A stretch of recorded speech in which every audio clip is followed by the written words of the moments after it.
mon travail prend forme dans des installations immersives la plupart du temps. Je m'intéresse à la fabrication des images et à notre rapport aux images dans l'espace et aussi le rapport au corps dans l'espace quand on regarde des images. J'ai beaucoup travaillé avec l'animation. Je vais faire des captures d'écran.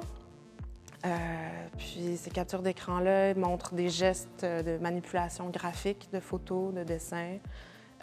Puis je superpose ces séquences-là pour recréer un mouvement assez fluide.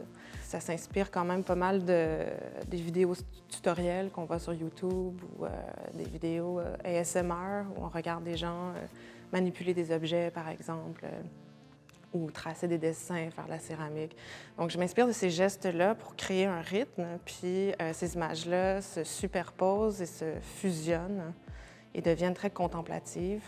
Et là, j'essaie d'installer ces images-là dans l'espace avec des objets qui vont y répondre. Les objets qui se trouvent dans l'installation, sur la plateforme, dans la projection, sur le bord de la fenêtre, sur les murs, etc., se retrouvent aussi en images quelque part dans ces animations-là et sont récupérés perpétuellement. Donc, on est à la fois dans la projection, mais on est aussi sur la table d'animation. On peut aussi toucher l'objet qui est représenté. Et donc, c'est cet écho-là que j'essaie de créer. Là, j'ai fabriqué des mains, des immenses mains qui pèsent à peu près 20 livres, en pâte à modeler, qui sont comme une version géante d'une marionnette qu'on utiliserait normalement pour faire un film de stop motion. Ces mains-là vont fabriquer des choses, toucher des choses, dessiner. Puis c'est comme un peu une expérience d'altérité, c'est-à-dire que c'est moi qui manipule les mains, mais c'est les mains qui m'amènent à trouver qu'est-ce qui va arriver. Et dans le symposium, ce qui est intéressant, c'est que là, les gens voient ça arriver, puis me posent des questions. La plupart des gens ne savent pas c'est quoi.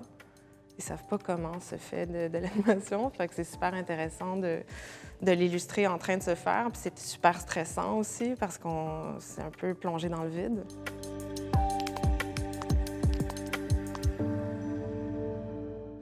Il y a beaucoup de gens à date, c'est fou, ça fait juste quelques jours, il y a beaucoup de visiteurs qui se sentent un peu dépassés par la technologie, ou je ne sais pas si c'est le thème qui vient. Ils ont envie d'en parler, en fait, pendant qu'on est en train de travailler. Puis ce que je remarque, c'est que ce dépassement-là pourrait être provoqué par autre chose aussi. C'est que là, en ce moment, peut-être qu'on a du mal à assimiler qu'on est dans un nouveau paradigme de l'image, où l'image est plus concrètement, est plus multiforme, elle est multiple, elle circule, elle est infinie. Donc, de voir les gens réagir à ces images-là qui se reproduisent dans l'espace sous diverses formes, ça vient beaucoup nourrir ma manière de réfléchir à cette position-là dans l'espace.